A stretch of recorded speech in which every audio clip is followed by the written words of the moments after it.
Podeis sentar, meus irmãos, nós queremos cumprimentar a todos com a paz do Senhor, amém?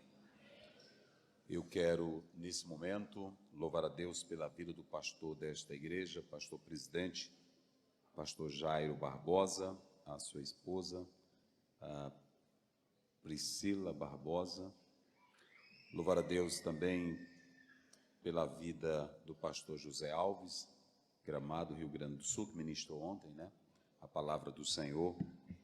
E também louvar a Deus pela vida do nosso querido evangelista Clebson, né? Douglas, também Luiz, aqui da sede, pastor Luiz, né? E ao cantor Sandro Guedes e a esposa, né? Deus abençoe. Quero também louvar a Deus pela vida desta igreja e pelo convite que nos foi formulado para estarmos aqui participando desta conferência Chamados para Liderar. Um abraço a todos que sempre também nos acompanham e o nosso objetivo é levar a palavra de Deus a todos vocês na sua íntegra. Parabenizar a igreja, juntamente com o seu presidente, pela conferência Chamados para Liderar. Sem delongas, eu quero, mesmo sentados, convidá-los a abrirem as vossas Bíblias em 1 Coríntios, capítulo 9. 1 Coríntios, capítulo 9, nós estaremos meditando no versículo 19 em diante. Você pode ficar com a sua Bíblia aberta, eu vou trazer uma palavra para líderes, para obreiros, para toda a igreja. Também quero louvar a Deus pela vida dos irmãos que nos acompanham pela internet e que estão aí conectados também no nosso canal, que está sendo transmitido. Deus abençoe a todos, em nome de Jesus. 1 Coríntios, capítulo 9, estaremos lendo do versículo 19 até o versículo 27. Essa leitura é um pouco longa para que você entenda o que o apóstolo São Paulo queria dizer já naqueles dias para os nossos dias. Porque sendo livre de todos, fiz-me escravo de todos, a fim de ganhar o maior número possível. Procedi para com os judeus como judeu, a fim de ganhar os judeus. Para os que vivem sob o regime da lei, como se eu mesmo assim vivesse, para ganhar os que vivem debaixo da lei. Embora não esteja eu debaixo da lei. Aos sem lei, como se eu mesmo o fosse, não estando sem lei para com Deus, mas debaixo da lei de Cristo, para ganhar os que vivem fora do regime da lei. Fiz-me fraco para com os fracos, com o fim de ganhar os fracos. Fiz-me tudo para com todos, com o fim de por todos os modos salvar alguns. Tudo eu faço por causa do Evangelho. Esse é o versículo que nós escolhemos. Tudo eu faço por causa do Evangelho, com o fim de me tornar cooperador com ele. Não sabeis vós que os que correm no estádio, todos na verdade correm, mas só um leva o prêmio? Correi de tal maneira que o alcanceis. Todo atleta em tudo se domina, aqueles, porém, para alcançar uma coroa corruptível, nós, porém, a incorruptível. Assim, corro também eu, não sem meta. Assim, luto, não como desferindo golpes no ar, mas esmurro o meu corpo e o reduzo à escravidão, para que, tendo pregado a outros, não venha eu mesmo ser desqualificado. Amém. Graças a Deus. Queridos, nós iremos, nesta oportunidade, falar sobre ministério íntegro por causa do Evangelho.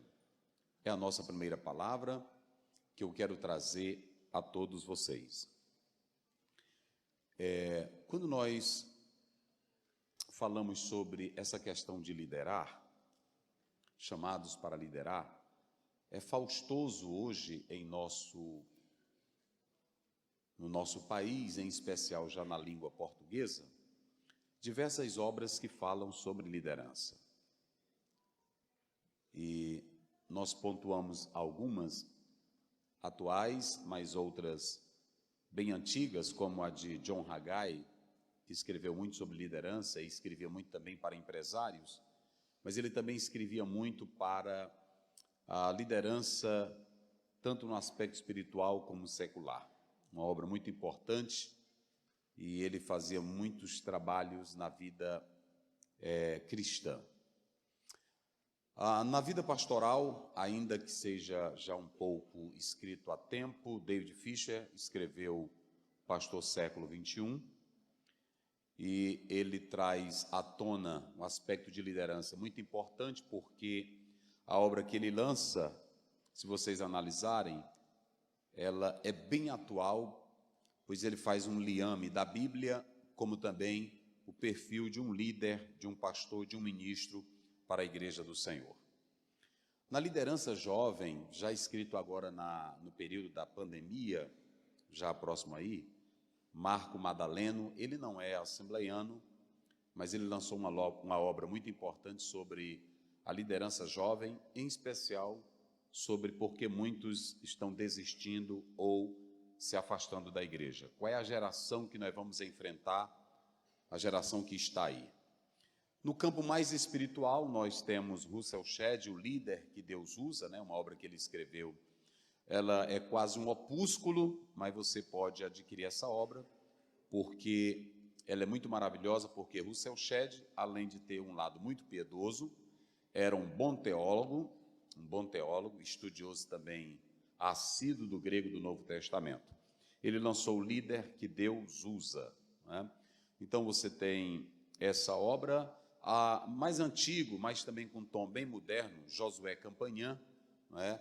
Que ele fala sobre a importância do líder trazer a sua filosofia de vida e de ministério para a própria igreja. Então você tem no mercado várias obras que tratam. Maxwell também traz sobre o líder, algumas obras foram lançadas pela CPAD, e você pode também acompanhar essas obras. Eu estou logo citando para que no momento da pregação eu não faça referência a eles, ok? E no mundo secular, ainda bem lido, né, a Arte da Guerra, Sun Tzu, porque a Arte da Guerra eles traz alguns fundamentos importantes. Também, para quem não quer se apresentar muito e pisar no poder do outro, né, as 48 Leis do Poder, uma obra muito importante, porque ensina algumas coisas também. Não é bíblica, mas tem muitas lições preciosas que vocês podem analisar nessa obra, as 48 Leis do Poder, ok? Então, nós temos essas obras que são lançadas e que tentam nos colocar. Fora desses padrões, nós temos algumas obras que são mais no campo antropocêntrico, que não cabe dentro do nosso diapasão, como, por exemplo, Você é Capaz, Você Pode, né? John Hughes e etc. Nós não trabalhamos nessa linha de pensamento. Mas o apóstolo São Paulo diz que é bom a gente, 1 Tessalonicenses 5, 21, examinar tudo e reter o que é bom e jogar o resto fora, ok? Então essas obras vocês podem ler, vocês podem acompanhar. Mas lembrando que a Bíblia ela tem todo um cabedal de conhecimento para fortalecer a liderança da igreja, a liderança do povo de Deus. E por que tratar sobre esse assunto liderança em pleno século XXI, se nós temos tantas obras volumosas e grandiosas? Porque nós já estamos percebendo que a igreja em casa, ou a igreja ou congregar-se em casa sem instituição, já é a moda do momento. A instituição ela está perdendo o poder, a instituição igreja. E até D. Carson falou isso em uma obra que ele escreveu. Vocês podem perceber que a instituição ela está perdendo uma força devido à forma em que muitos estão exercendo a liderança e o poder concentrado. Nós não podemos negar essa realidade. E, segundo os estudiosos, até 2027, muitas igrejas estarão vazias, como acontece na França, como acontece nos Estados Unidos. Não é difícil de acontecer no Brasil. O fenômeno que aconteceu na Europa, que foi o berço da reforma protestante e que hoje é fria de Deus, não foi algo que nasceu da noite para o dia. Começou com uma teologia liberal, começou desde o momento em que o racionalismo entra em cena, porque esse desgaste ele não acontece de modo abrupto, mas de modo natural, lento. E aquilo que, na verdade, pode parecer inofensivo, não corrosivo, amanhã se torna prejudicial. Por exemplo, as universidades americanas, as universidades da Europa, em especial os cursos teológicos, foram empanturrados com obras de Paul Tillich, de Rudolf Bultmann, de Ernest, dentre outros, e que começaram a mostrar de modo natural que a Bíblia tinha erro, que a palavra não era dessa forma, de modo que essa escassez espiritual entrou na Europa e também hoje no Brasil. O maior desgaste não é nem a questão teológica, porque o Brasil ele foi desenvolvido numa cultura que mistura tanto a parte católica como o afro. Então o Brasil ele tem esse lado místico.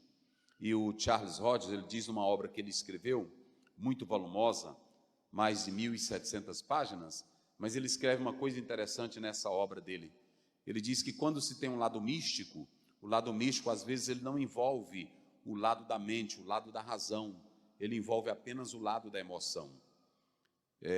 Strong, na obra que ele escreveu, a teologia sistemática dele, ele também pontua que o místico, que é o fechar os olhos para o espiritual, o sobrenatural, ele pode até ser bom, mas se ele não vier banhado da razão, do conhecimento, vai se tornar seriamente prejudicial para nós.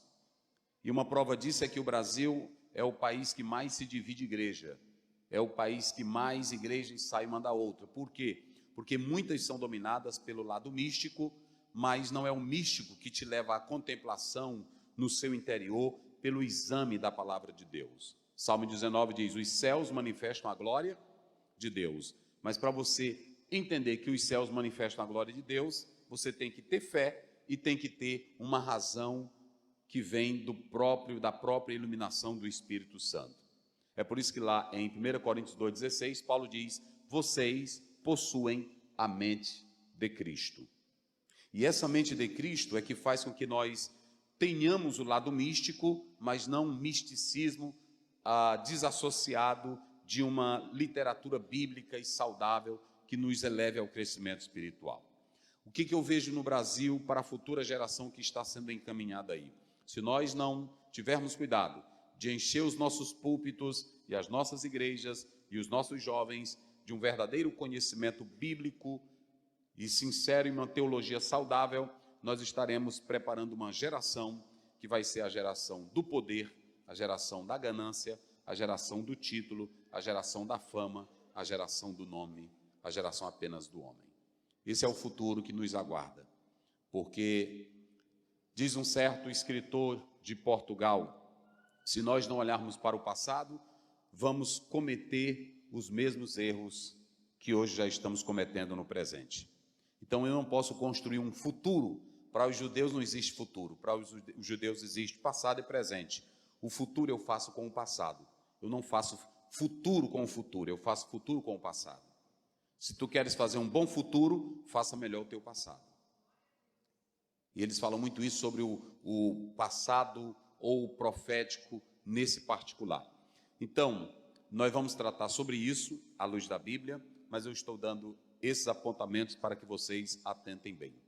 O que nós poderíamos fazer por amor ao Evangelho? Vocês acompanharam esse último versículo de Paulo, que ele diz no versículo, aliás, o 23, tudo faço por causa do Evangelho, com o fim de me tornar cooperador com ele. Diga comigo: tudo faço por causa do Evangelho.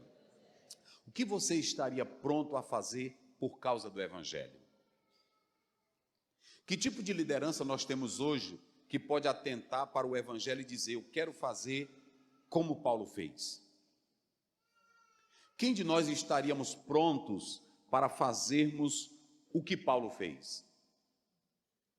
O interessante é que nós, quando atentamos para essa liderança de Paulo, eu me pergunto por que Paulo, no meio de todo um conflito existente na igreja de Corinto, ele gastou tempo para explicar no capítulo 9 e dentre outros capítulos da sua segunda carta, por que ele fez apologia do seu ministério.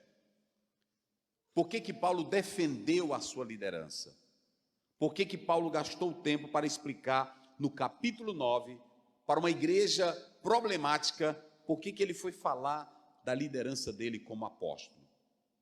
É interessante que nós podemos analisar aqui hoje, com vocês, que se eu não viver conforme o evangelho, eu não terei a liderança espiritual. Se vocês pegarem todos os grandes últimos líderes que surgiram nos Estados Unidos, a maioria vieram formados na esteira da prosperidade, da confissão positiva, da grandeza e do poder. Rick Warren, por exemplo, que escreveu Uma Igreja com Propósito, ele se tornou muito famoso, um bom teólogo, um bom estudioso, mas ele dizia que Jesus gastava muito tempo falando em dinheiro. Vocês já ouviram que muitos líderes na atualidade dizem que Jesus falou mais no dinheiro do que no inferno? Qual seria o nosso lema de levar esse lado, de dizer que Jesus falava mais em dinheiro do que no inferno? Por que nós defendemos essa prioridade? Por que muitos escrevem sobre isso?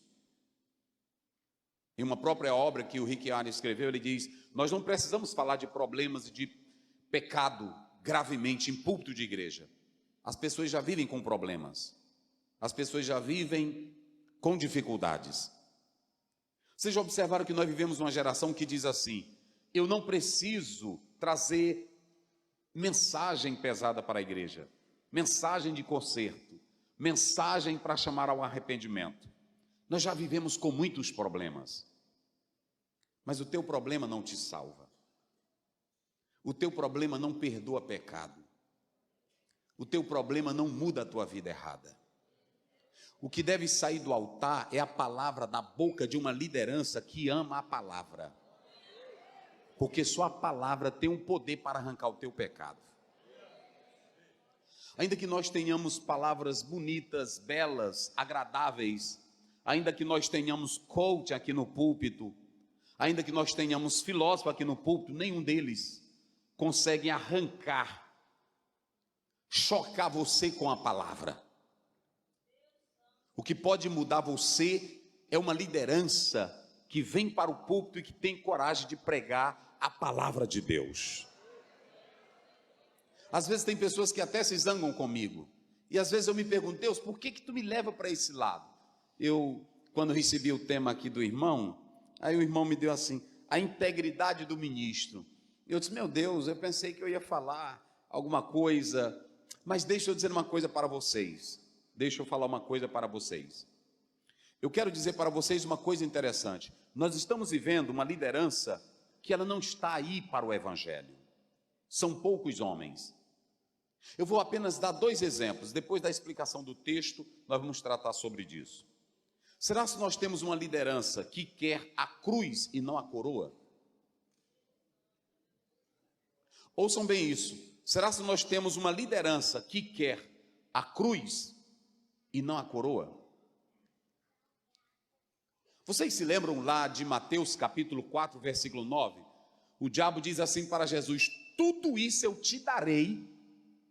O que o diabo diz para Jesus? Tudo isso eu te darei. Se o quê? Se tu me prostrares. Qual é a mensagem hoje que nós ouvimos na maioria das nossas igrejas, dos nossos púlpitos? Deus vai te dar tudo. Sim ou não? Deus vai te dar tudo. Deus vai te levantar. Deus vai te tornar famoso. Deus vai te tornar grande. Mas por que o diabo chegou para Jesus e disse: tudo isso eu te darei? A resposta de Jesus foram 3. Uma: Eu não vivo das ilusões tuas, Satanás. Eu vivo da palavra de Deus. Nem só de pão viverá o homem. Diga aí para o teu irmão uma coisa interessante. Diga para ele, nem sempre. Diga para ele, olha para ele e diz, nem sempre. Jesus vai transformar pães em pedras. Tem dia que tu vai ter que comer pedra. Agora, o que sustenta a tua alma é a palavra de Deus. Mas será se nós temos uma liderança que esteja capaz de trocar a coroa pela cruz? Se você pegar Mateus 27, 40, as pessoas olharam para Jesus e disseram, desce daí, se tu desceres da cruz, nós creremos que tu és Jesus. Jesus poderia descer da cruz, sim ou não? Mas ele tinha que morrer aonde? Na cruz. Perceba que Jesus não quer a coroa. Jesus quer a cruz. Será se nós temos uma liderança hoje que queira trocar a coroa, a glória pela cruz? E me mostre um homem escolhido por Deus que viveu na coroa. Se você me mostrar um na história bíblica que viveu na coroa, aí eu vou pregar o evangelho da coroa. Mas se você pegar todos os discípulos escolhidos por Cristo, eles morreram da pior forma. Onde eles ganharam coroa nesta terra? Timóteo, um jovem tão pregador, estava pregando no meio da rua, e alguém revoltado com ele, pegou um pau, bateu na cabeça de Timóteo, que o miolo saiu. Cadê a coroa? Às vezes nós estamos olhando e criando essa geração linda, bonita, de líderes, bem ajeitadinhos, bem empanadinho, todo engraçadinho. Mas será se ele quer a cruz?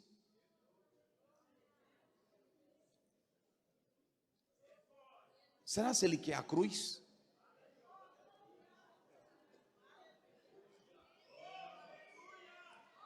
É essa a questão.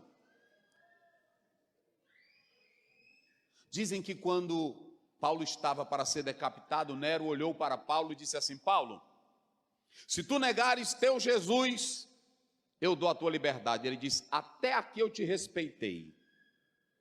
Como autoridade, tu sendo até diabólico, eu te respeitei. Mas não entra nesse terreno que ele não é teu. Não entra nesse terreno. E Paulo morreu como? Começou rico, que a família dele era rica, tinha uma irmã que era importante, o sobrinho tinha trânsito livre na cadeia, começou rico, começou famoso, querendo ser um grande judeu, terminou pobre, tuberculoso, na prisão marmentina, abandonado, nem os crentes apareceram para dizer olá. Mas na sua segunda carta, 4:7-8, ele abre a boca e diz, combati o bom combate, acabei e guardei, pronto. Agora a coroa da justiça, ela me aguarda lá. Ministério não é descer da cruz. Liderar na obra de Deus não é descer da cruz. John Haggai, no livro que ele escreveu, O Líder, ele diz uma coisa interessante. Ele diz que tinha um jovem pastor que eles adoravam a Deus no monte, porque não aceitava o comunismo muito forte na China, e esse jovem chamou uns irmãos e construíram uma igreja. Mas depois o comunismo veio e pegou, fechou a igreja, transformou a igreja em uma casa de armas. E um dia o pastor, com tanta saudade, ele disse, eu vou visitar a igreja. E os irmãos disseram, não vá, pastor. Mas ele foi. Quando chegou lá, estava a igreja cheia de armas, e eles olharam e disseram, esse aí é o pastor, e metralharam ele dentro da igreja, o lugar que ele amava, o lugar que ele construiu. Será que nós estamos prontos para ter o ministério da cruz e não o ministério da coroa? Será que nós estamos prontos para liderar nessa perspectiva bíblica? A multidão olhou para Jesus e disse, desce da cruz se tu és o Cristo, assim nós creremos em ti. desce da cruz. Jesus sabia que o ministério dele, humanamente falando, até aquele momento, tinha que terminar na cruz. Sem a cruz, não haveria salvação. Nós podemos analisar o seguinte: será que nós estamos vivendo o evangelho, ou a liderança que quer viver o evangelho do servo? Será que eu estou pronto para viver? Preste bem atenção, eu não estou falando, eu estou falando de servo. E servo aqui no próprio texto, amanhã eu vou falar isso, era escravo. Escravo não tinha direito a nada. Não tinha direito a nada. Escravo não tinha direito a nada. Ou seja, a liderança de Paulo, ele dizia, Paulo, Romanos 1:1, Paulo, apóstolo de Jesus Cristo. Mas ele diz, servo, doulos. Eu sou um escravo. Como escravo ele dizia, eu não tenho direito a nada. E aí como é que nós vamos pegar essa liderança? Será que eu estou pronto para viver a liderança do esvaziamento? Porque se você abrir a sua Bíblia em Filipenses 2:7, a Bíblia diz assim, ele esvaziou-se a si mesmo e tomou a forma de quê? De servo. Como foi que Jesus viveu nesse mundo? Não, vamos melhorar a palavra. Jesus viveu como? Vamos lá, não. Ele viveu como? Escravo. Diga, Jesus viveu como o quê? Escravo, diga bem forte, Jesus viveu como? Não, vocês estão falando fraco, vamos lá. Jesus viveu como? Vocês estão me vendo aqui bonitinho de terno? Eu não estou aqui de terno? Você chega lá no Tiriricá, os irmãos estão me ouvindo. Aí tem um monte de crente, tudo sentado, igreja bonita, gabinete pastoral, tudo feito. O irmão deu um gabinete muito lindo. Aí você me vê naquela cadeira. Grande líder. Grande líder. Vocês sabiam que a igreja ela cresce 45% sem o líder dela? Como foi que a igreja de Roma cresceu se ela não tinha um grande líder? Como foi que a igreja de Esmirna cresceu? Os crentes espalharam o evangelho. E às vezes eu penso que eu sou o líder, o bambambam da igreja. Megas eventos, megas programas, eu tenho a ideia, tem que ter a liderança, mas eu tenho que entender que a liderança cresce com também o escravo que tem dentro dela. É o irmãozinho que está na praça, é o irmãozinho que está na rua, é o irmãozinho que está na feira, é o irmão que está no comércio, é o irmão que está na rua, é o irmão... Aí a igreja vai crescendo. Aí eu vou me orgulhar de quê? É por isso que Paulo diz em 1 Coríntios 3, quem é Paulo, quem é Apolo? E ele ainda diz mais, eu planto e ele rega, mas quem é que dá o crescimento? Qual é o pastor que faz vocês prestarem? Me diz. Eu posso pregar aqui todo dia e dizer, irmã, tu tem que ser santa. Se ela quiser ser ruim, ela é ruim. Sim ou não? Ninguém faz, só o Espírito Santo é quem faz. Agora, deixa eu dizer uma coisa, quando você tem a liderança de escravo, que é a liderança de escravo, pastor Ziel, Marcos 10:45, Jesus diz, o Filho do Homem também não veio para ser servido, mas ele veio para o quê? Vamos lá, Jesus veio para o quê? Jesus veio para o quê?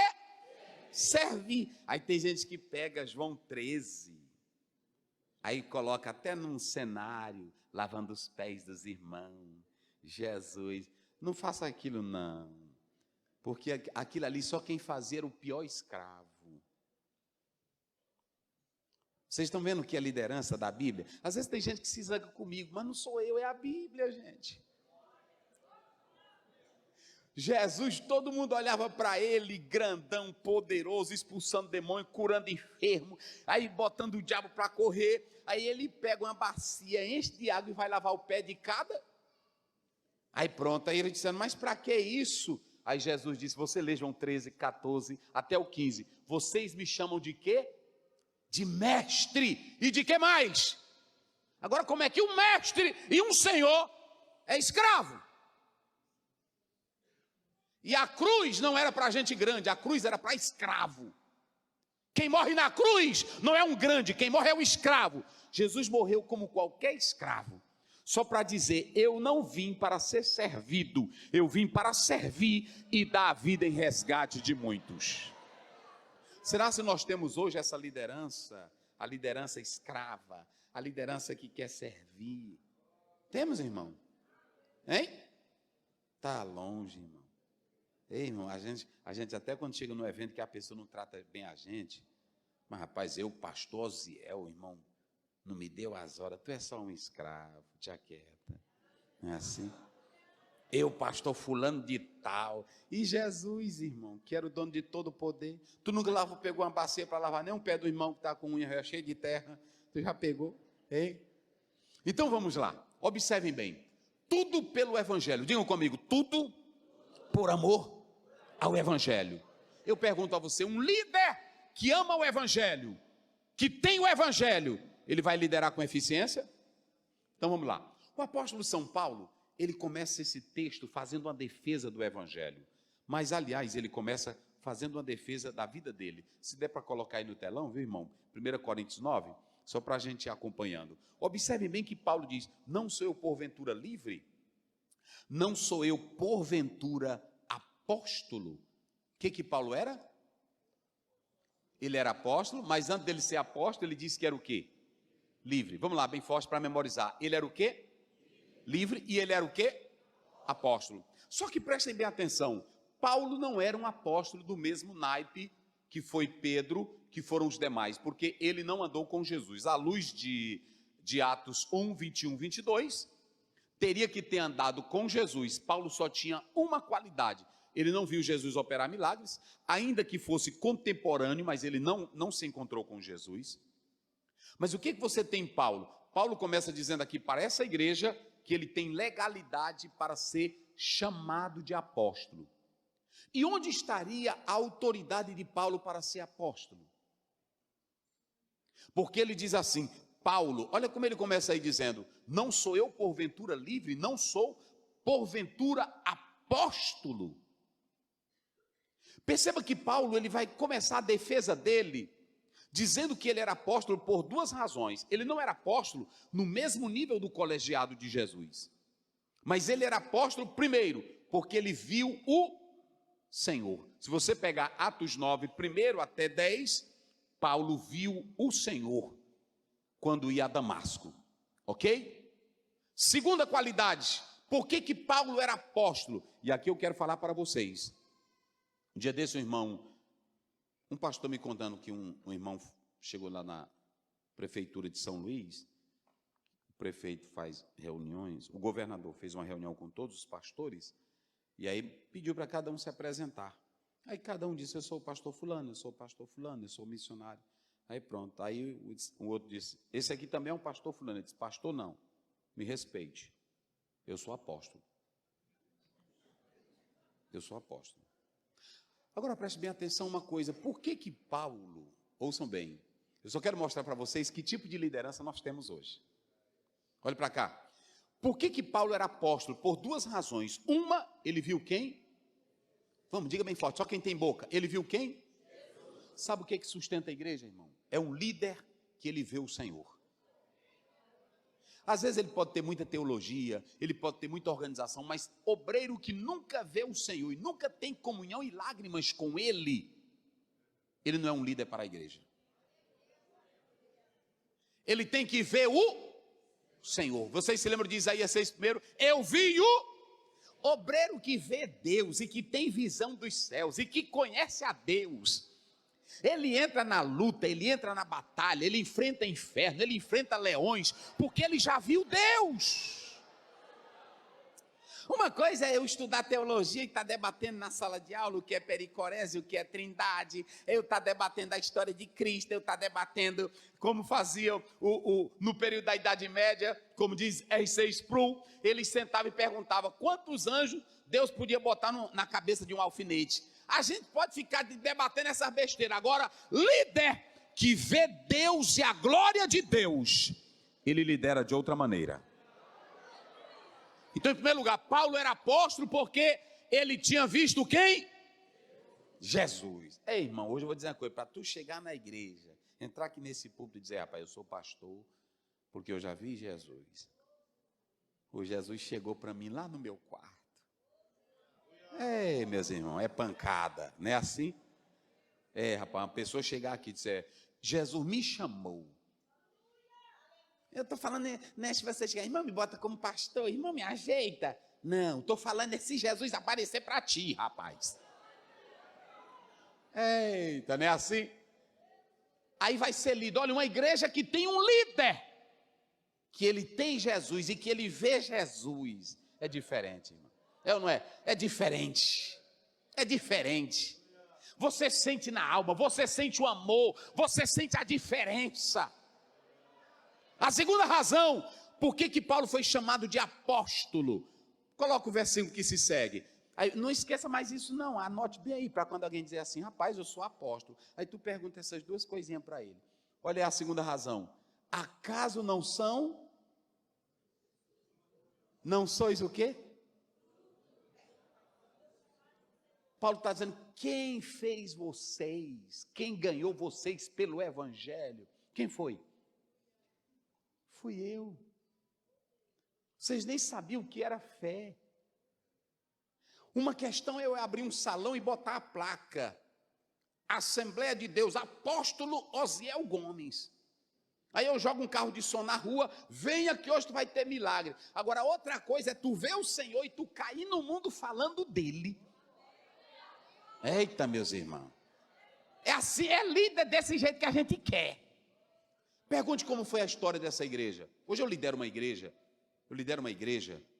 e eu fico lá no gabinete às vezes me perguntando, e eu olho para a foto deles. Tem lá o pastor, hoje ele está doente, mas ele foi pastor 30 anos, e aí eu fico lá na igreja, eu fico lá no gabinete, e digo, meu Deus, será que eu teria coragem de começar como ele começou? Vocês estão me entendendo? Sabe o que eu temo dessa nova geração de líderes? É porque nós estamos pensando que liderar é botar uma placa e chamar o povo para dentro da igreja. Mas toda essa igreja aqui, imagine como foi que essa igreja aqui surgiu. Será se hoje eu teria coragem, eu e a minha esposa, de largar tudo e andar a pé, de casa em casa, sem ter nenhum crente para abrir uma igreja aqui?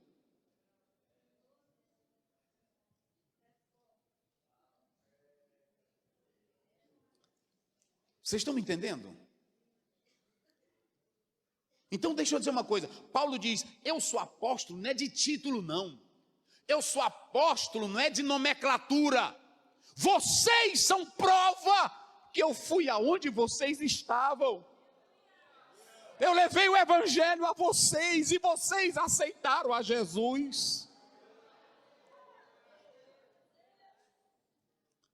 Agora ele bate no peito, agora olha para cá, agora Paulo vai dizer assim, agora eu vou dizer para vocês, eu não quero o dinheiro de vocês, eu não quero a glória de vocês, eu não quero o poder de vocês. Muita gente chama Paulo de orgulhoso e egoísta nesse capítulo. Sabe por quê? Porque Paulo não queria nada. Agora deixa eu dizer uma coisa, Paulo estaria sendo contra? De maneira nenhuma. Paulo era contra o sustento de pastor? De maneira nenhuma. E eu vou mostrar na Bíblia que Paulo usou 5 argumentos para mostrar que ele tinha direito. Primeiro argumento que ele usa. Qual é o primeiro argumento? Coloca bem aí, meu filho. Você pode colocar aí, por favor, verso 4. Olha o verso 4. Olha aí, digam comigo, argumento. Vamos lá, argumento comum. Qual é o argumento comum, pastor Zé? Olha o que Paulo disse, quer dizer que todo mundo tem direito de beber e eu não tenho? Todo mundo tem direito de levar a mulher, como Pedro leva a mulher dele nas viagens missionárias, eu não posso levar a minha. Ele está usando um argumento comum. E qual é o argumento comum? Se todos podem ter, ele também poderia ter. Qual é o outro argumento que Paulo vai usar aí nesse texto, pastor Zé? É o argumento baseado no direito. Como é o argumento baseado no direito, pastor Zé? Paulo diz assim, quem é que vai para a luta às suas próprias custas, para a guerra? Está na Bíblia, gente. Quem é que vai para a guerra? Ah, não, é porque é o seguinte, eu vou para a guerra, mas pode ficar tranquilo, que eu vou me manter lá. Eu vou me manter. Não. Não, de maneira nenhuma. Ele diz assim, eu vou para a guerra, mas eu vou para essa batalha, mas quem tem que manter ela é o Estado. Quem é que vai para a guerra às suas próprias custas? Paulo está mostrando isso aqui claramente para nós. O terceiro argumento de Paulo é o argumento baseado na lei, Deuteronômio 25:4. Ele diz assim: tu podes colocar mordaça na boca do boi quando ele trilha. Aí Lutero diz uma frase muito interessante: essa passagem não é para boi, porque boi não sabe ler. Essa passagem é para nós, obreiros. É porque tem irmão que diz: não, pastor, não é assim não. Paulo, aí o Lutero diz: não, boi não sabe ler. Deus está dizendo que é natural, tem que dar ou não tem? Sim ou não? Amém? Amém. Então, é o argumento baseado na lei. O outro argumento que você vê aí no próprio texto bíblico, que nós podemos analisar aqui, é nas coisas materiais. Será se Paulo era contra as coisas materiais? De maneira nenhuma, irmão. Vocês podem observar aí, coloca o verso 11, só para os irmãos terem uma ideia. Verso 11, por favor, do mesmo capítulo. Se nós vos semeamos as coisas, o quê? Espirituais, será se não vamos recolher o quê? Os bens materiais. Um pastor, homem de Deus, comprometido, que você sabe que ele é de Deus, prega a palavra, visita, ora, será se tu não tem direito de dar para ele o materialzinho dele? Sim ou não? Está na Bíblia. Está na Bíblia. Eu tenho um amigo meu, que ele é professor de hebraico, ele é de São Paulo, é advogado, e um dia eu dei um jantar para ele, aliás, um almoço. Eu levei ele, a esposa também, ela é doutora em Velho Testamento, e aí eu dei esse almoço no restaurante para ele, ele comeu. Quando ele terminou de comer, ele olhou para mim e disse: muito obrigado, pastor Zéu, Gálatas 6, 6 e 6 para ti. Eu disse: Gálatas 6, 6. Tudo dele é Bíblia, tudo ele só cita Bíblia. É o homem que eu já vi mais citar a Bíblia no mundo. Coloca bem aí Gálatas 6, 6, só para tu ver o que ele disse para mim. Eu pensando que eu tinha feito vantagem. Mas aquele que está sendo instruído na palavra, faça participação de todas as coisas, aquele que... Ele vivia lá no meu gabinete me dando orientação de hebraico. Então ele disse: tu não fez nada demais. Se eu te instruir, não é assim? Tu só estás fazendo o quê? Repartindo. Vocês estão entendendo? Se vocês analisarem, a Bíblia não tem nada contra. Coloca bem aí, meu filho, rapidinho, 1 Timóteo 5,17. Só para a gente seguir aqui a nossa linha de pensamento. Olha aqui. Quem é que deve ser bem remunerado? Vamos lá. Toda a igreja, lendo comigo, vamos lá. Devem ser considerados merecedores. Presbítero é a mesma coisa que pastor, é a mesma coisa que ancião. São correlatos esses termos. Pode seguir. Olha como é. Quem é que deve ser? Com especialidade, os que se afadigam na palavra e no... Tem dois tipos de obreiro que a igreja pode cuidar bem: o que administra bem e aquele que faz o quê? Ensina a palavra. Isso é bíblico, gente. Isso é bíblico. Por exemplo, essa Bíblia que você tem nas suas mãos, só o Novo Testamento, que você tem bem aí. Vocês já imaginaram? Hoje nós temos uma facilidade, mas o Novo Testamento, só por exemplo, 5.600 manuscritos, 22.000 variantes, só para o autor saber qual é o texto que está correto, para ele te dar essa tradução bem aí, imagine o quanto ele não mexe com a cabeça dele. Então tem pessoas que não percebem, e Paulo está mostrando aqui argumentos simples, O último argumento de Paulo que ele usa é o argumento do dever. Qual é o argumento do dever? Aí você pode colocar aí o verso 14 de 1 Coríntios 9. Vamos lá. Aí eu vou encerrar para a gente seguir aqui com o texto. Como é que diz assim? Assim ordenou também o Senhor aos que pregam o evangelho, façam o quê? Deixa eu dizer uma coisa para vocês aqui. Olhe bem para mim aqui. Por que eu estou trazendo também essa palavra? Porque nós temos hoje um grupo de pessoas que estão 24 horas na internet, dizendo que pastor é ladrão, que pastor é bandido, que pastor não precisa receber nada, que você não tem que dar nada. E eu estou trazendo aqui para você argumentos, 5 argumentos de Paulo. Eu não estou nem falando de dízimo aqui. Eu não estou nem falando de dízimo. Mas quem é que pode contrariar esses 5 argumentos de Paulo?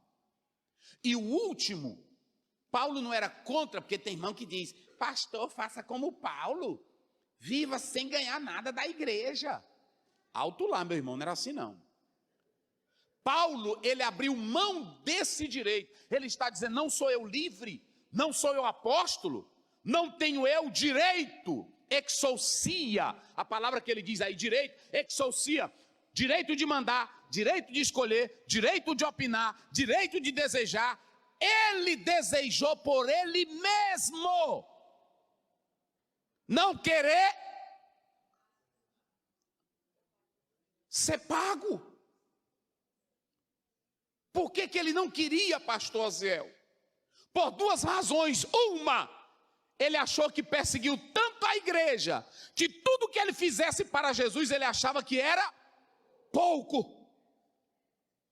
Segunda razão, ele não queria atrapalhar o progresso do evangelho, porque alguém dizia que ele estava pregando só para ganhar dinheiro. E aí ele vai desfazer tudo isso. Se você pegar Mateus capítulo 10, versículo 10, Paulo não poderia ser contra, porque Paulo conhecia o que Jesus citou em Mateus 10, 10. Não leveis alforje no caminho, nem 2 túnicas, nem sandália. Digno é o trabalhador do seu salário. Então a primeira coisa, Paulo tinha direito apostólico? Tinha. Paulo tinha direito a viver sustentado pelos irmãos? Tinha. Mas ele não quis. Ele não quis. Ele não quis. Por que Paulo não quis, pastor Zéu?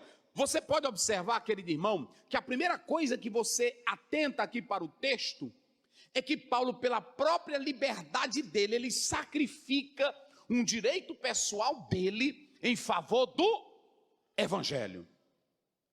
A liderança de hoje, será se ela está pronta para sacrificar o seu direito pessoal ou algum desejo seu pelo evangelho? Será que nós estamos prontos a fazer isso? Deixa eu dizer uma coisa aqui para vocês. Só faz essa atitude de Paulo aquele que a vida para ele não é preciosa. Se eu entender que a minha vida é preciosa, se eu entender que esse trabalho aqui só anda se eu estiver no meio, se eu entender que tudo depende de mim, eu não vou fazer o que Paulo fez. Quando você pega Atos capítulo 20, verso 24, Paulo diz assim, eu não tenho a minha vida como preciosa.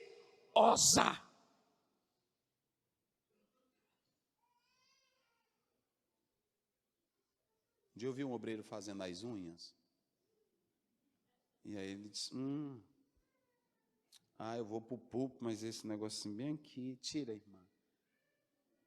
Eu disse, meu Deus, será se um homem desse estaria pronto para a espada cortar a cabeça dele pelo evangelho de Jesus? Vocês estão entendendo o que eu quero dizer? Olhe para mim aqui. O apóstolo Paulo ele diz assim, eu não tenho a minha vida como preciosa. Se for para morrer, eu estou aqui para morrer pelo evangelho. Se for para sofrer, eu estou aqui para sofrer pelo evangelho. Ele sabia que o desejo dele era ganhar almas para falar a palavra de Deus aos corações dos perdidos. Então a primeira coisa que você tem que entender aqui é que nós estamos precisando de uma liderança que esteja pronta para sacrificar. Uma liderança que não queira luxo, uma liderança que não queira poder, uma liderança que não queira glória, uma liderança que não queira título, uma liderança que queira exaltar o evangelho. Tudo pelo evangelho. O evangelho, gente. Eu quero morrer pelo evangelho. Eu quero viver pelo evangelho. Eu quero dar minha vida pelo evangelho. Ou seja, um líder, para ele manter integridade, para ele manter o chamado, ele tem que se sacrificar. Tem coisas que eu vou ter que perder. Paulo, ele vai perder a primeira coisa, ele vai dizer, eu abro mão dos meus direitos apostólicos. Eu estou abrindo mão. Foi uma decisão dele. Ele se sacrifica desses direitos pessoais. Mas quando você vai para o verso 19, aí sim, aqui é o mais pesado, e eu quero falar aqui para essa liderança, para todos que estão aqui, quem está me ouvindo nessa oportunidade. Paulo ele começa dizendo assim: eu sou livre, eu escolhi a minha liberdade, para sofrer pelos meus irmãos. Vocês estão vendo o que é um líder que é chamado pelo Evangelho?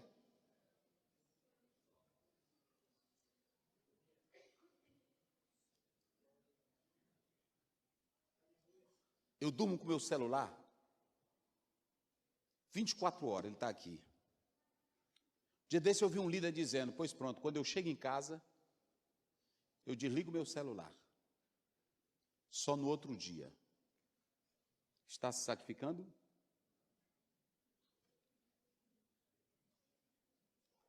Um dia um irmão me ligou 3 da manhã: pastor Zéu, meu genro acabou de falecer, eu estou aqui, eu não sei o que fazer. Eu disse: aguarde aí que nós chega já aí. Pastor Zéu, eu estou querendo me matar. Será que eu estou pronto para sacrificar a minha liberdade?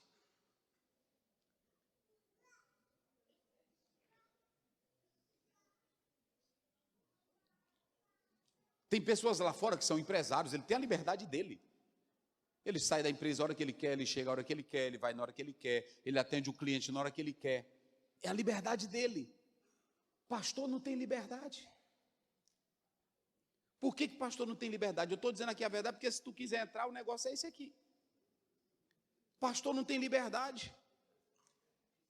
A gente dá atendimento o dia todo, e quando dá fé, o irmão chega na casa pastoral. Mal eu saí do tempo, pastor, eu disse: meu irmão, fiquei até lá agora. Ele disse: não, mas é porque o senhor tem que me atender. E não atenda não, para você ver. É ou não é? Pode ser o crentezinho mais pobre da igreja, eu tenho que atender ele. Por que eu tenho que atender? Primeiro, porque é gente. E segundo, porque eu sacrifiquei a minha liberdade. Eu escolhi ser pastor, eu escolhi ser líder. Não é assim? Eu escolhi isso, não, eu quero isso aqui para a minha vida. Então vamos lá, olhe bem para cá.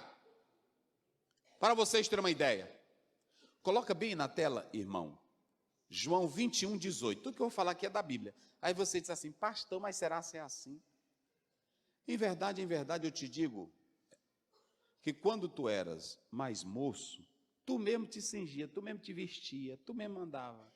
Tu ia para onde tu... Agora, quando, porém, fores velho, estenderás as tuas... Isso é lindo, irmão. E o outro? Jesus estava mostrando aí que jeito Pedro ia morrer. Quando tu não é pastor, tu não é líder. Por isso que eu estou dizendo aqui, não entre nessa não. Só entre nisso aqui se Deus te chamar. Não é assim? Não entra nisso não. Eu estou logo dizendo para tu aqui, não entra nessa não. Eles falam de tudo, fala do carro que a gente anda, fala da mulher da gente. Aí pronto, é coisa no WhatsApp. A esposa do pastor não veio, não é assim? Tem dia que a gente se zanga. Tá ali a bichinha, ali ela ali. É assim. A esposa do pastor não veio. Se ela não vem, aí pronto, aí fala. Se ela vem, a esposa do pastor é metida, ela quer tomar conta de tudo. Ela quer dirigir o ciclo de oração, quer dirigir as senhoras. É assim ou não é? Só quer andar linda, a bicha, só quer andar bonita. Eu pergunto, é assim ou não é? Pronto, agora tu fala da mulher de um juiz. Vai falar da mulher de um juiz, vai. Fala da mulher do juiz. Vai. Quem foi que já viu, eu sei que tem juiz aqui, mas quem foi que já viu uma pessoa chegar lá na casa do juiz, bater tarde da noite? Doutor, meu processo não está andando. Ei? Me diz, tem? Não, fala aí, tem? E pastor, vai? Tem crente que falta arrebentar o portão. E ele ainda diz assim: pastor, por que o senhor não abriu logo? É assim ou não é? Então isso aqui é para quem Deus chama. Isso aqui é para quem tem um chamado especial. E olhe para cá, você vai abrir mão da sua Você vai abrir mão da sua liberdade, dos seus sonhos. Tudo da gente. Às vezes até o próprio dinheiro do pastor. Porque tem pastor que já veio antes de vir para o ministério, ele já tinha condição. Aí quando dá fé, ele está aqui no balneário. mas a esposa passeando. Aí tira uma foto do prédio, aí bota, mas a esposa diz, olha, nosso dízimozão ali. É assim ou não é? Olha o nosso dízimo, olha o nosso dinheiro. Você está pronto para ter isso? Mas olhe para cá. O apóstolo São Paulo diz assim, eu sou livre e eu escolhi sofrer pelo evangelho. Eu abri mão dos meus direitos pessoais, eu não quero. Eu vou abrir mão desse direito. Eu vou sacrificar a minha liberdade em favor dos outros. Aí é que ele diz, eu fiz-me de tudo para... Há um teólogo que diz que Paulo desceu até as mais drásticas situações só para abençoar os outros. Quem tem amor e é chamado para liderar, ele tem uma outra atitude. Paulo não muda a doutrina, Paulo não muda a questão moral, Paulo muda os métodos. E quando ele muda os métodos, ele diz assim, olha, eu me sacrifiquei por isso. Quem tinha lei, eu fiz de conta como se eu tivesse lei, que eram os judeus. Quem não tinha lei, eu fiz de conta que eu era um forasteiro, um sem lei, que eram os gentios. Preste bem atenção que Paulo, ele tinha um amor tão grande pelas almas, que ele sacrifica o tempo dele, a liberdade dele, a vida dele, e ele quer morrer pelo evangelho. É por isso que ele abre a boca e diz, tudo eu faço pelo evangelho. Será que você quer ser esse líder? Você está preparado para o povo falar de você e você aguentar? Para a igreja te amar menos e tu amar mais a igreja ainda? Para a igreja te rejeitar, como rejeitaram Samuel, e aí quando ele ainda foi saindo, ele disse assim, não esqueçam, eu não vou deixar de orar por vocês. Você está pronto para ter esse tipo de liderança? Essa é a questão. Essa é a questão. Será que eu estou pronto para isso? Aí como é que você faz? Aí o apóstolo São Paulo, ele pega a ideia do atleta. Vocês já observaram? A partir do verso 19, ele começa falando sobre isso. E quando você vai lá pelo versículo, olha aí, pelo versículo 24, aliás 25, ele está próximo ali de um local que fazia jogos olímpicos de 2 em 2 anos. E Paulo mostra que o atleta, ele tem persistência, o atleta, ele tem diligência, o atleta, ele tem autocontrole e o atleta, ele tem disciplina. O atleta que joga bola, ele tem que ser gordo? Agora eu pergunto para vocês, será que ele não tem vontade de comer muito?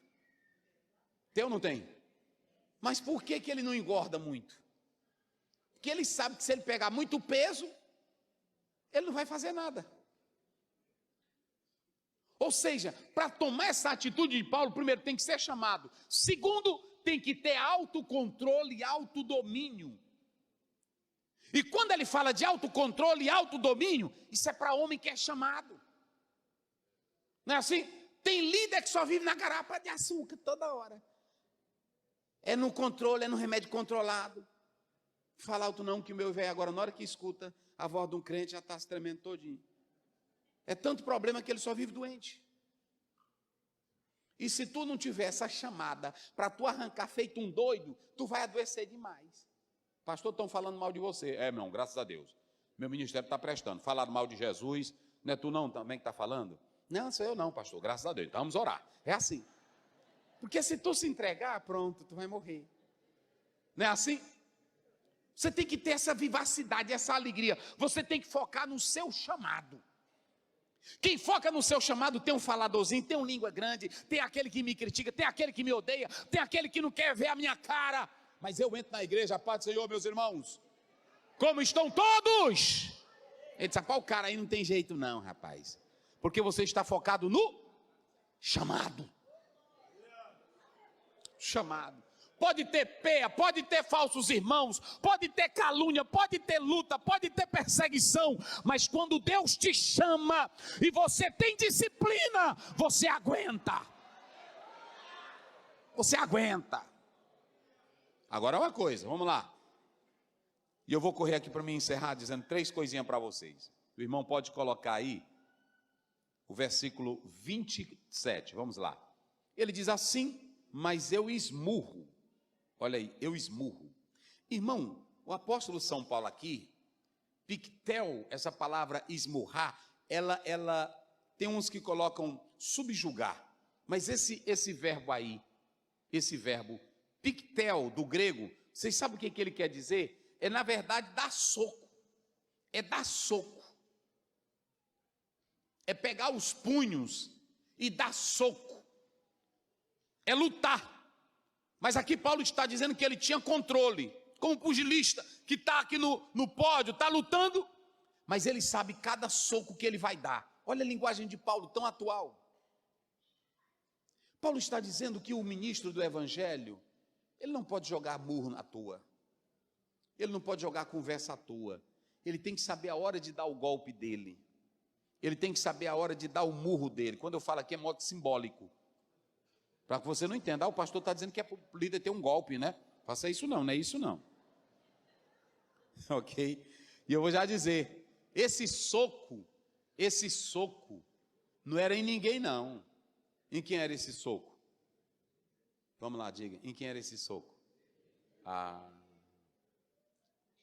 E quando você pega o outro verbo aí, esmurrar, olha aí, ó. Se você pegar hipopiazo, sabe o que é esse verbo aí? Quer dizer bater até o olho ficar roxo. Paulo está tendo aqui umas expressões loucas que nenhum ministro da atualidade vai querer isso aqui. Se vocês analisarem a própria palavra de Deus na história da viúva, que ela importunava o juiz, é a mesma expressão. Ele está dizendo, eu vou dar murro, eu vou dar soco até o meu rosto ficar. Sabe o que ele queria dizer aqui? Quando ele falava essa palavra aqui, ele estava dizendo de abatimento. Eu vou fazer isso para que o eu não apareça em mim. Eu vou fazer isso para que eu não me glorie em nada. Eu mesmo vou me bater. Eu mesmo vou me esmurrar. Eu vou me trancar no quarto e vou me bater. Essa é a linguagem que ele está usando aqui. Mas por que, pastor Zéu, que Paulo queria fazer uma loucura dessa? Porque todos nós temos a síndrome de Lúcifer. O primeiro casal no mundo, 3:5 de Gênesis, o diabo diz para eles, vocês serão como Deus. E às vezes eu estou aqui em cima e eu penso que sou Deus.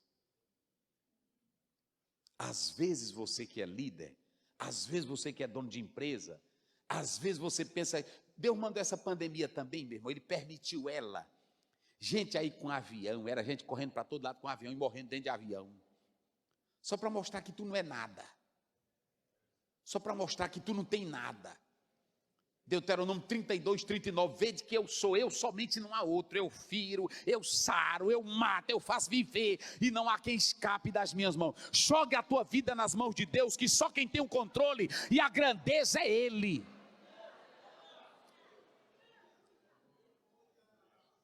Ei, pronto, culto maravilhoso, igreja grande, trabalho bonito, crescendo. Aí pronto, entra no teu quarto e te esmurra. Jesus, eu não sou nada. Eu estou pensando que eu sou alguma coisa, eu não sou nada. Pronto, eu não sou nada. Aí pronto, você tem que se esmurrar. Por quê? Porque às vezes não é a mulher que vai te derrubar. Quem vai te derrubar é o poder. Quem vai te derrubar é a grandeza. Quem vai te derrubar é o dinheiro. Vocês podem observar que o maior escândalo de líderes é dinheiro. E hoje, muito na liderança, só diz assim, eu só vou se tiver dinheiro. E quem é que quer fazer o que Paulo fez? Quem é que quer viver pelo evangelho como Paulo viveu? Então Paulo está dizendo aqui, olha, eu vou me esmurrar. Agora vem o mais interessante, coloca o 27. Olha o que ele diz aí. O mais interessante é que Paulo abre a boca e ele diz, no verso 27, eu esmurro meu corpo, reduzo a escravidão, para que eu tendo pregado a outros, o que ele diz? Adóquimos, diga comigo, adóquimos. diga bem forte essa palavra grega, adokimos, que eu não seja um inútil, que eu não seja um imprestável, que eu não seja a vergonha da congregação. São 30 anos, um líder que adultera numa igreja, para o bairro e a população esquecer, mais ou menos, são 30 anos. Veja o estrago tamanho que aquele líder não causa lá. Por isso que Paulo diz, eu bato no meu corpo, eu me esmurro, para que eu não venha envergonhar a chamada que Deus me deu. Você está pronto para ser esse líder? Você está pronto para ter esse chamado? E eu coloquei aqui 3 coisas. Primeiro, para você ser esse homem chamado dessa forma para liderar conforme o Evangelho, se sacrifique pelo povo.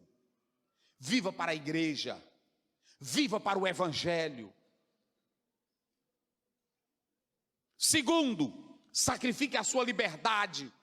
Eu fui chamado, eu não posso viver do meu jeito. Eu não posso estipular meu estilo de vida. Até o dia que eu sair do ministério, quem manda em mim é o Senhor e a igreja. E em último lugar, um líder chamado, ele vive fazendo renúncia todo dia. Você tem que aprender a renunciar. Renunciar a certas amizades, certas brincadeiras. É assim, pastor não pode estar dentro de tudo também não, irmão. Porque toda liberdade exagerada, ela dá oportunidade até para o membro ser saliente contigo. E às vezes o pastor, bora lá em casa, irmão. Aí o irmão vai, aí começa a brincar, aí de repente o irmão está fazendo vergonha para o pastor no meio do povo. Não é assim? Pronto, um amigo meu, o pastor que me apresentou no ministério, ele apresentou um pastor, e ele, para fazer um teste com esse pastor, ele pegou um bado d'água e jogou no pastor, para saber se ele tinha calma. Aí o pastor também, esse rapaz não contou a história, pegou um bado d'água, encheu e jogou no presidente também. Toma também. Tu joga em mim, eu jogo em tu também. Então tem certas liberdades que o obreiro tem que ir cortando, certas amizades, certas questões, e Paulo está dizendo que eu tenho que ter um viver exemplar. Eu finalizo dizendo uma coisa para vocês aqui, meus irmãos. Ouçam bem.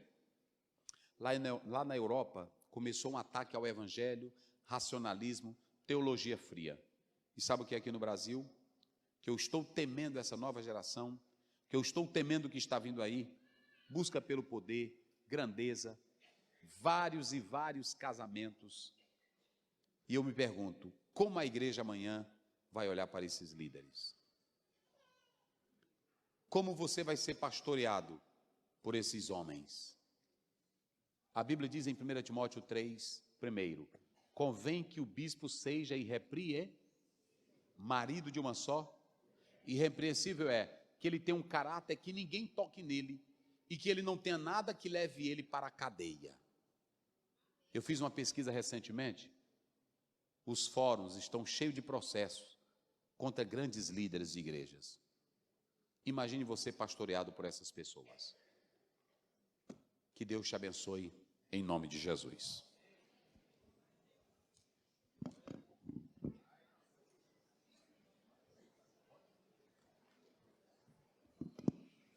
Nós vamos orar, o pastor nos deu a liberdade.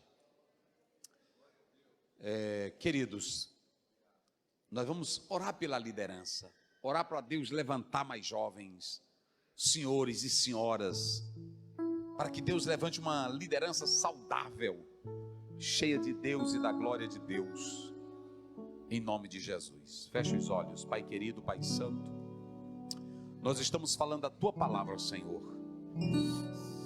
porque queremos uma liderança comprometida com o Teu Evangelho, uma liderança comprometida com o Teu reino, Senhor, uma liderança que esteja pronta a pagar o preço, como o apóstolo São Paulo, que priorizemos o Evangelho, que possamos fazer tudo para que o Evangelho não seja maculado, mas que vivamos uma vida conforme o Teu querer e a Tua vontade santa. Abençoa teu povo, Senhor. Abençoa esta igreja. Abençoa o líder desta igreja, o pastor desta igreja. E continua dando força e graça aos teus filhos. Em nome de Jesus, nós te pedimos. Amém.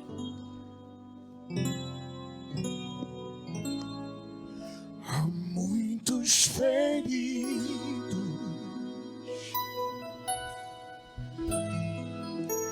choram de angústia e de dor, clamam por proteção e por paz.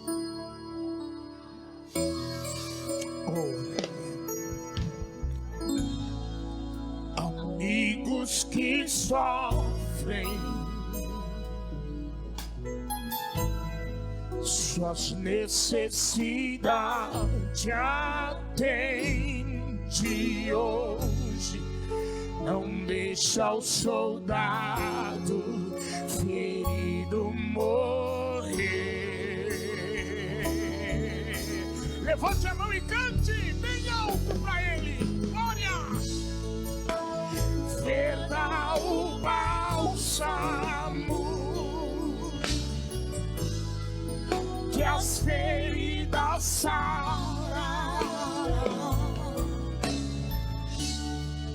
Protege-o com seu manto de amor,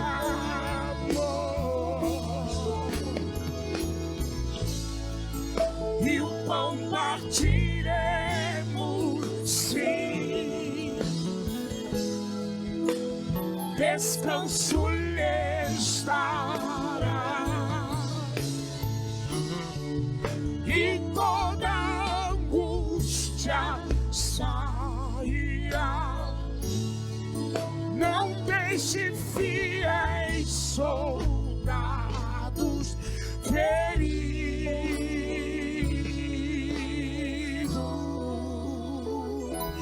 morrer.